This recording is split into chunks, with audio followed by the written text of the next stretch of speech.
Are you in the market for a new car and considering an electric vehicle?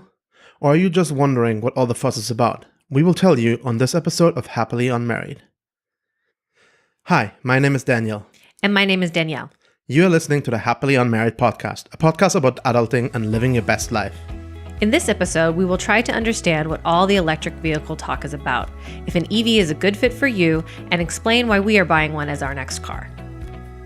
Visit happilynmarried.media/support to learn how you can support our podcast.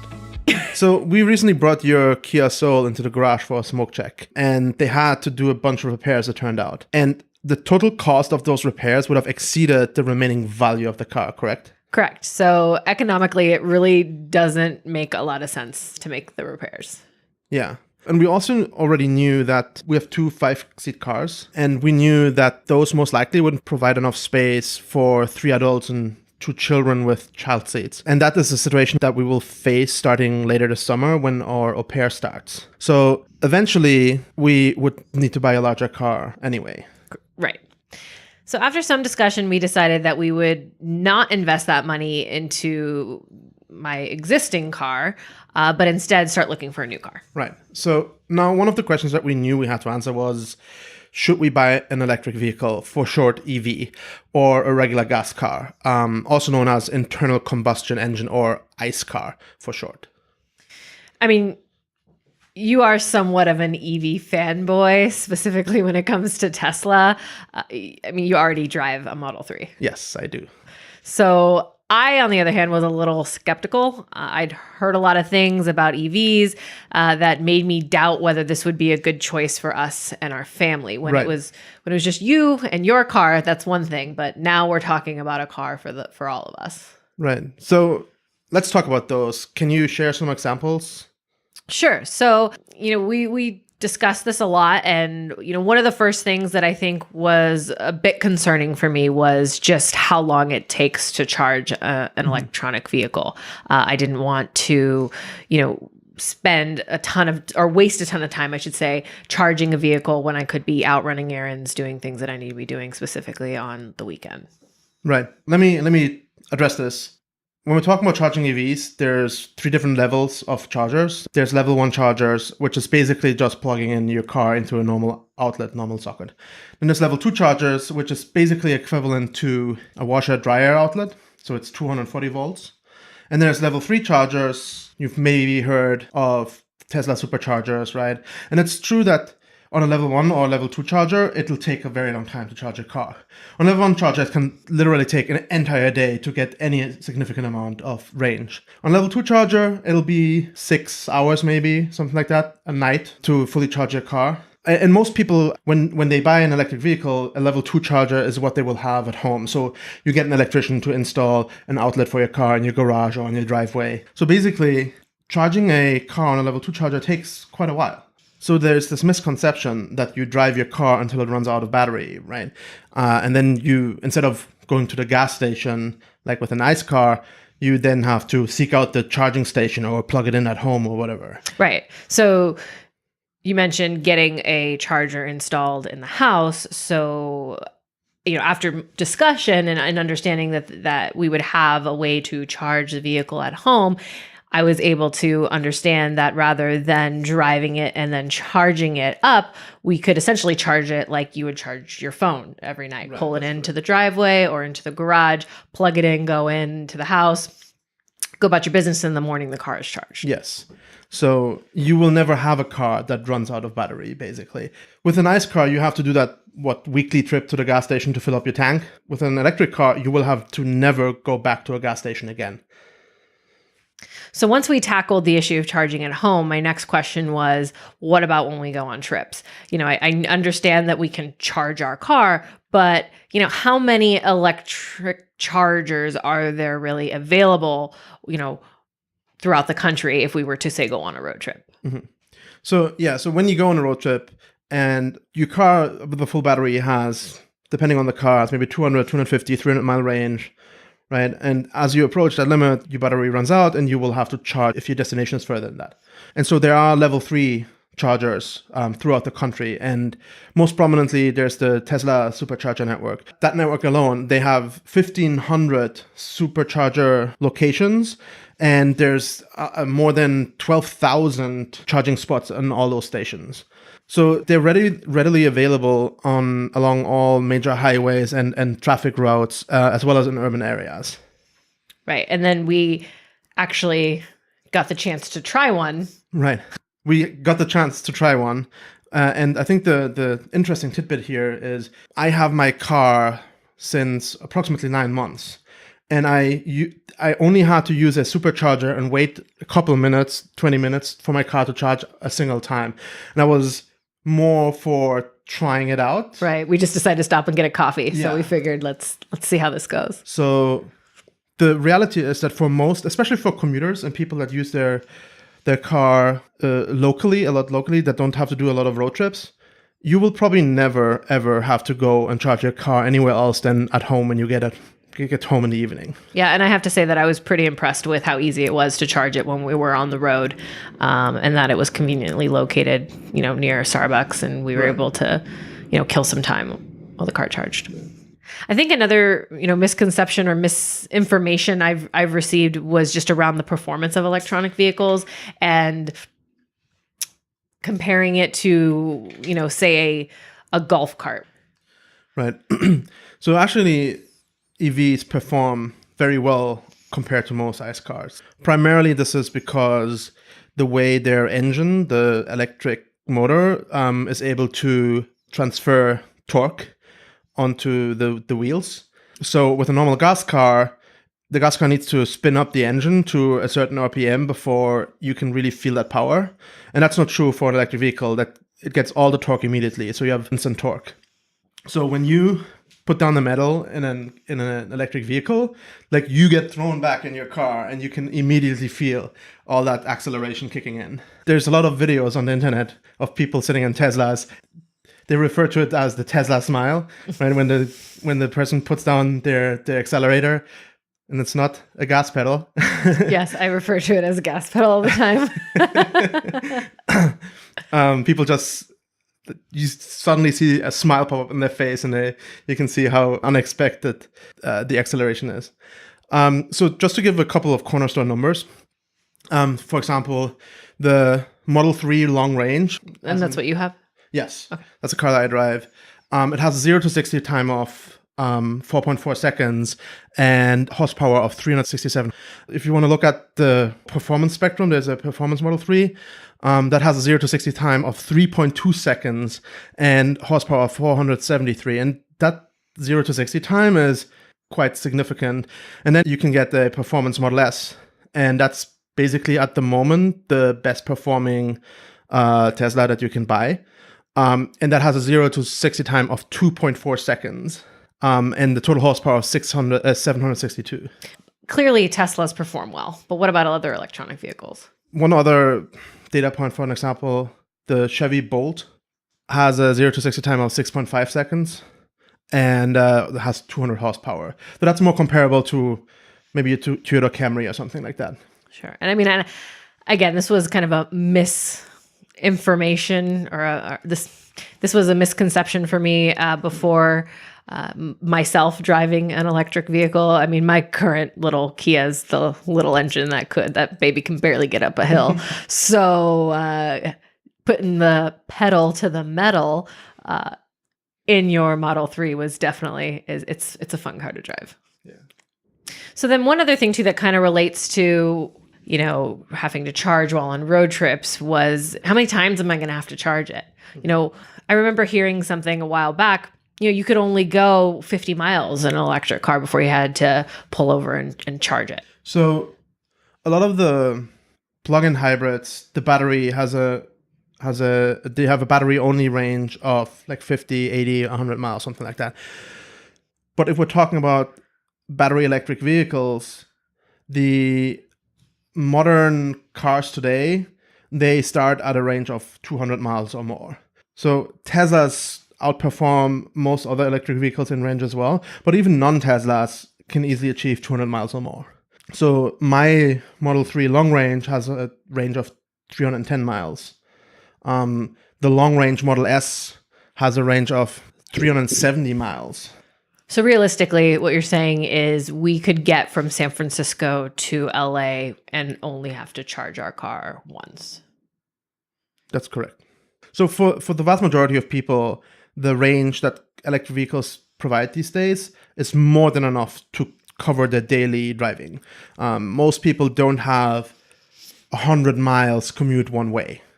For most people, this will be enough to commute to work and back, as well as run any errands and whatever in the evening that they need to. And then they just park the car, plug it in, and the next day it's back to full charge again. And then I think I don't even really know how this came to be, but this idea that an electric vehicle is worse for the environment than a standard vehicle. Yeah. So this is important, right? Because for a lot of people buying an electric vehicle, one of the main reasons they do so is because it is better for the environment. And so if it was true that it wasn't, right, that would be a big bummer for a lot of people. And there have been some studies that come to the conclusion that electric vehicles have a worse CO2, carbon dioxide balance than gas cars. And a lot of these studies, they are based on incorrect data. They make assumptions that are not correct. I assume that's in regards to the production of the vehicle. So there's two main arguments basically. Is an EV requires more CO2 emissions during the production process, and so over its lifetime, its reduced CO2 emission during its lifetime does not offset that again. And the other argument is that when you plug in your EV in the evening at home, you are basically pulling power out of the electric grid, and that power needs to be produced somehow. And in a lot of areas in this world, there's a large amount of coal energy in that. And renewables are a very small percentage of that. So basically, you're powering your car with a coal power plant. Got it. All of that said, there are more recent studies that clearly show that this is not the case. So even if you put the worst electricity that you can buy in a public grid in the US into your car, it will still burn better than a gas car, right? In addition to that, the production CO2 emissions of an electric vehicle are slightly higher than that of a gas car because the batteries require the battery production requires a lot, but it's only very little, and the reduced CO2 emissions during the lifetime of the electric vehicle far offsets that. Right. I will leave some links in the description below to those studies and rebooks of those studies. And then, so I think the last thing, and this is probably the thing that held me up the most. I mean, guys, I drive a Kia Soul. That car's like $15,000. New. Yeah, brand new. Everyone, not currently. Was just the expense of an electric vehicle. And that's probably also the best argument. Frankly, the cheapest electric vehicle is a mid-tier car. So you cannot buy a $15,000 EV. So I'm not getting an all-electric Kia Soul. Well, actually, they have all-electric Kia Souls. But I don't know what they cost, but I'm sure they're more than $15,000. But the Model 3 starts at approximately $36,000. The Chevy Bolt is, I think, in the same range. That is not cheap, right? But it is approximately in line what Americans on average spend on new cars. So it's not completely out of the range of possibility. Right. And obviously, you can spend significantly more on an EV than that, like any other car. Right? Sure. Just goes up from there. Right. But just to be clear, for most EVs that you buy today, you still get federal tax incentives, as you get a tax credit of $7,500 or lower, depending on the manufacturer. It's a little bit complicated. I don't want to go into details right now. So you should figure out, if you're interested in buying an EV, what the tax credit would be for yourself. And then obviously gas savings. You don't need to pay for gas anymore. Electricity is not free, but it's significantly cheaper in terms of dollar per mile than what you would have to put into your ICE car. So over its lifetime, you will save a lot of money on gas. And the overall maintenance of the car too. Right. Actually, I think this is probably a good transition even into the next section. So what are some of the benefits of an EV compared to an ICE car? And low maintenance is definitely one of them. An electric motor has significantly less moving parts than a gas motor has. And so there's a bunch of stuff that you simply don't have to do with an EV. So you don't have to go and get your oil changed. There's no transmission that can break down, right? There's no crankshaft fan belts that you have to replace. Yeah. In fact, Tesla has recently announced that you don't have to bring their cars in for regular maintenance at all anymore. So they're so confident in the longevity of their engine and their motors that they basically don't require you to have checkups at all anymore. What about your brakes? You still have to get your brakes done. No, you don't. What, are the brakes electric too? Yes, and they charge the car when you brake. So you never have to get your brakes done, rear or, okay, just learned something new. So electric vehicles have what's called regenerative braking. When you release the foot from the gas, now I did it as well, from the accelerator, the car will immediately, so basically in the motor you have magnets, right? And if you stop accelerating, those magnets will start taking velocity energy out of the vehicle and putting it back into the battery. So basically, the car slows down and charges the battery doing so. There's no mechanical parts touching each other doing this. So this is simply magnetism slowing down the car and charging your batteries. So what happens is the car functions more economically and you don't have any wear and tear on any brakes or anything like that. Okay, so I literally just learned something new. What you're telling me is we don't have to do any maintenance on the car. Yes. I was under the impression that, well, yes, it's an electronic motor.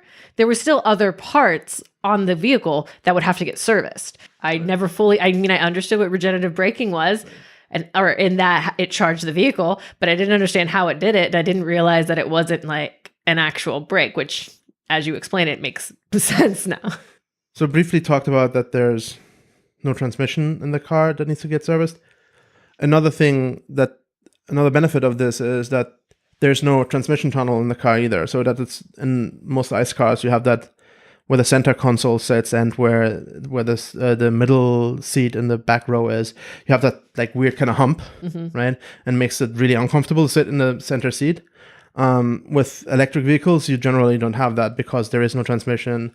And if there's rear wheel drive, you generally have a second motor or the motor directly in the back. The electric motors, they're so small, they're the size of a shoebox, maybe 2 shoeboxes or something. You can just put the motor where the wheels are. So that gives you a lot more space in the back row seats. It's more comfortable to sit there. Have a question or something to say? Join the community discussion in the comments below or by following us on Twitter at Unmarried Media and use hashtag HU004 to discuss this episode. We touched on the fuel costs. So it depends a little bit on your car's efficiency, both the EV as well as the gas car. And it depends on how much you pay for electricity where you live. But in general, across the US, EVs are significantly cheaper to fuel than gas cars. So it's easily 50% or more that you will save on fuel, even 75% or more. And if you are lucky enough to have solar on your roof, you can get away entirely for free with charging your car. There's a pretty neat web app created by Ben Sullin from Teslanomic. You can basically plug in your numbers for how much you drive, how much you pay for gas, where you live, and it will calculate for you how much money you can save from switching to an EV. I'll put the link in the description for that as well. And then EVs are also incredibly quiet. The engine barely makes any noise. There's no big kind of like explosion firing machine thing in the front of the car. They're freakishly quiet. Yeah. It's like a ninja car. Right. Sneak up. Like, yeah, better watch out if you've got teens living in your house because they'll easily just sneak that car right out of the driveway. Yeah. The only thing they can hear is like if you really put down the accelerator and like go quick, you can hear that high pitched kind of like electricity sounds like bzzz. If you like our podcast, please leave us a like and subscribe. And don't forget to hit the bell icon to never miss an episode. So I did mention earlier that you are somewhat of a Tesla fanboy, and I may not know a lot about EVs, but I do know that Teslas are without a doubt the best electric vehicles currently out there. So I think it makes sense if we talk in detail a little bit about what we like about Tesla specifically. I think one of the most important things when looking at Tesla specifically, and in the context of other EVs, is how far ahead Teslas are. So their electric motors, their battery technology is significantly more efficient, cheaper to produce, more lightweight, and generally better than that of any other EV automaker out there currently. So they achieve a significantly higher efficiency. There's this really cool chart that shows battery electric vehicle efficiency compared to each other, and Tesla far outperforms all the others. I'll put a link in the description for that. And then Teslas by far have higher range, better performance, and better charging. So the battery technology. They're superchargers. So yeah, for one, Teslas have access to the supercharger network, which is a big boon, but also they can simply charge faster.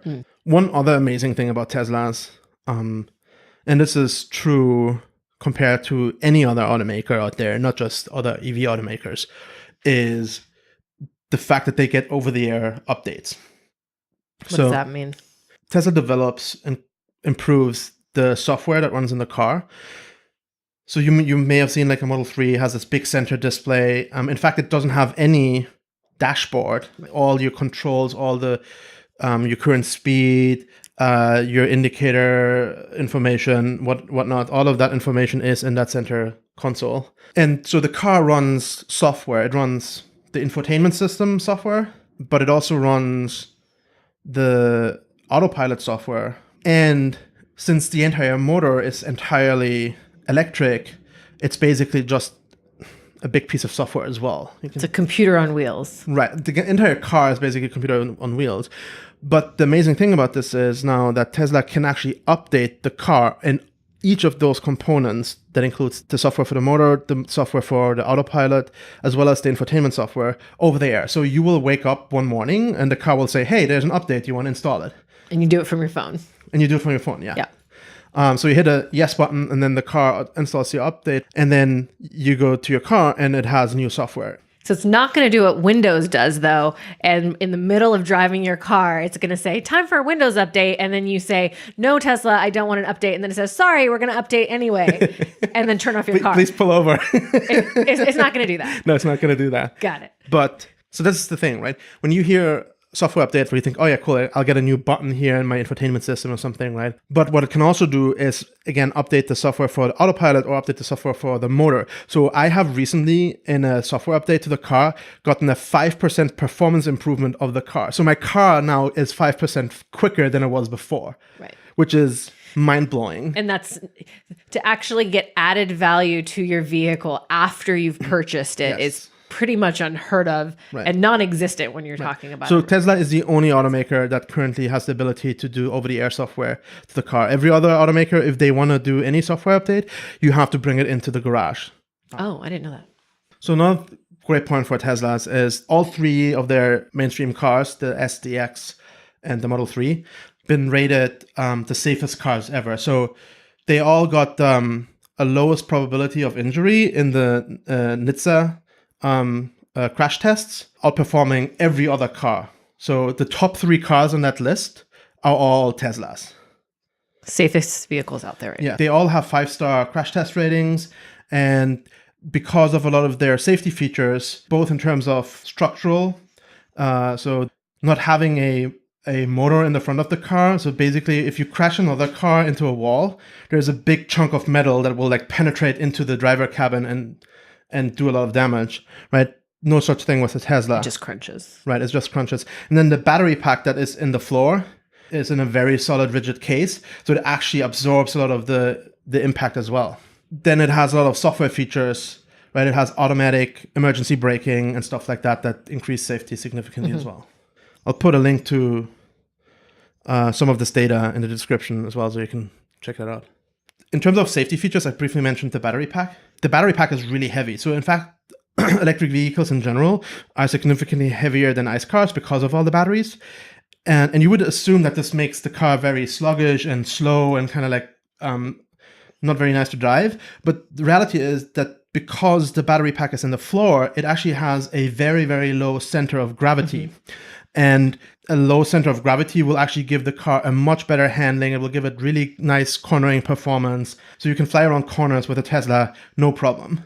There's actually this video, which was from one of the crash tests of a Model X, where they basically accelerate the car sideways.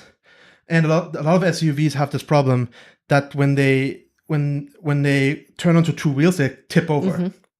Right, so this kind of tests that behavior. So the Model X is like accelerated sideways and then basically like pushed into like a sandbank, and it just like it starts tipping over and then it stands on two wheels and it just goes back down again because it pulls it down with the weight of the battery. Yeah.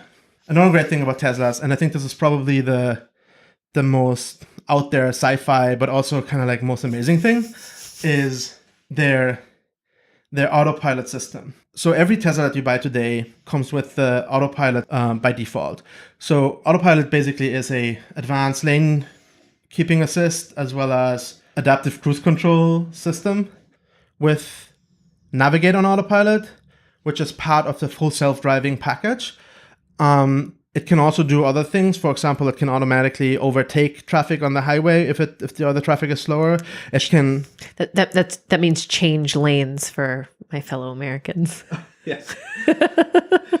So it can change lanes to drive around slower traffic, and it will navigate for you. So if you put in your destination in the navigation system, the car, as long as all the roads are highways, will automatically take off ramps and transfer roads to get to the destination that you've put in, without you needing to do anything. The only thing that you need to do is keep your hands on the steering wheel and pay attention, because the system right now, as it is not yet full self-driving in the sense of that you can just like go asleep or pass out, whatever. Right.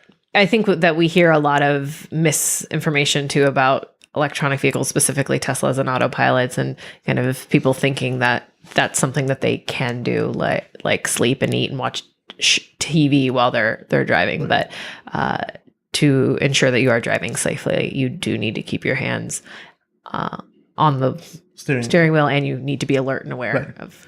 That said, if you commute a lot, and I have a 45 to 60 minute commute each direction every day, it's great. It's so much easier than driving yourself, even if you have to pay attention. You get to work and you're so much more relaxed than if you drove yourself. So all of that said, the car technically has all the hardware to do full self-driving, meaning you can pass out in the car and you do not have to pay attention. So it has all the sensors that are required for it, as well as the newer Model 3, Model S, Model X. They have an upgraded computer system that is 10 times more capable than the previous computer system, that has also the processing power to deliver on this. So Tesla is currently working on this and have announced that they want to roll this out with an over-the-air software update by the end of the year.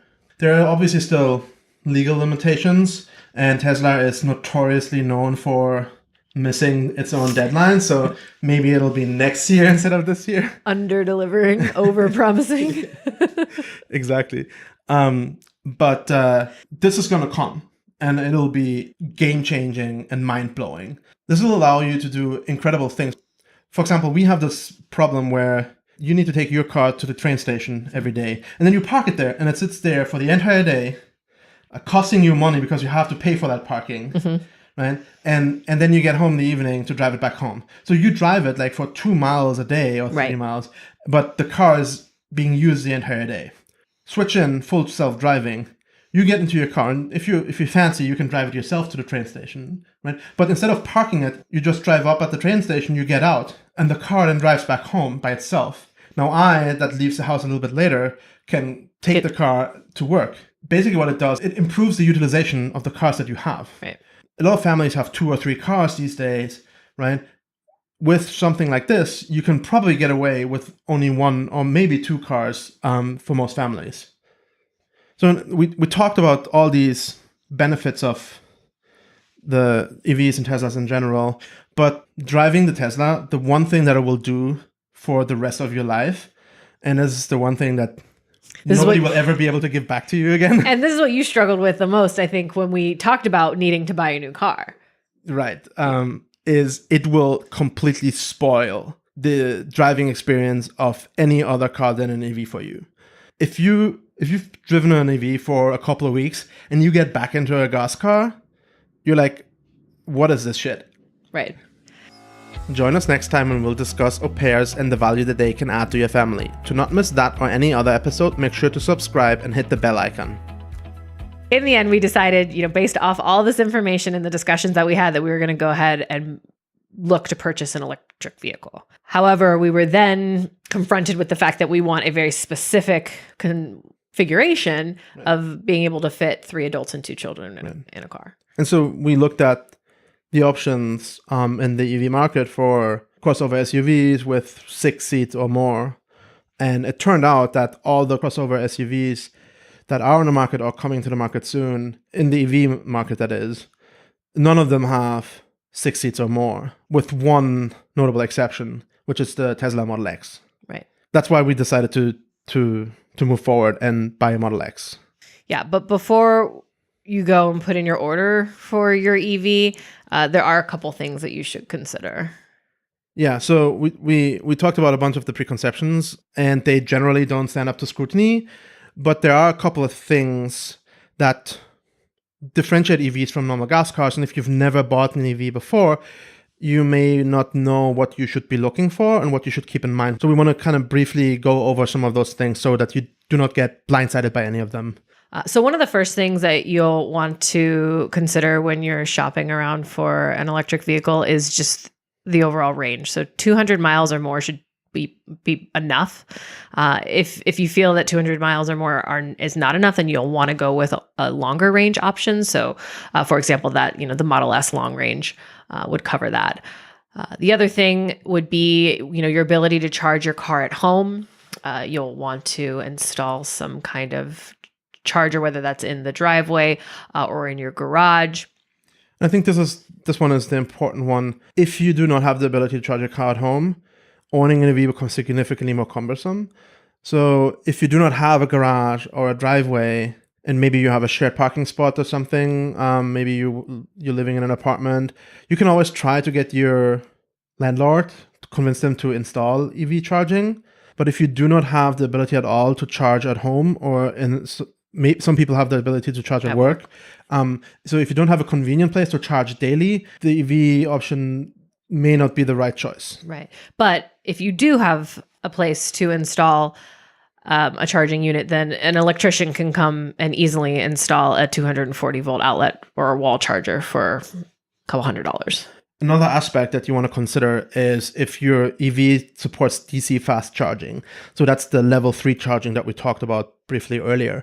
If you ever want to go on a road trip or exceed the rated range of your vehicle in a single day without being able to park it for the night and charge it for the night, you will need DC fast charging. And not all electric vehicles support that. For some, they don't support it at all. Some have it as an upgrade, as an option. That said, Teslas, all of them support DC fast charging. In addition to that, Teslas also have access to the Tesla Supercharger network, which is the largest and most accessible fast charging option in the world. The last thing, if you want to buy a Tesla, please use our referral code. It'll give you 1,000 miles of free supercharging. Actually, it will give both of us, you guys and us, 1,000 miles of free supercharging and a chance to win another Tesla. So I'll put the referral link in the description below. We would love if you could do that. So thanks a lot for letting us inform you a little bit about Teslas and EVs in general. Are you considering buying an EV or even already driving one? What do you like best about them? Let us know in the comments below. And if your batteries haven't run out yet, also make sure to subscribe to our channel and hit the bell icon to never miss an episode. I am Danielle. And I'm Danielle. And we are happily unmarried.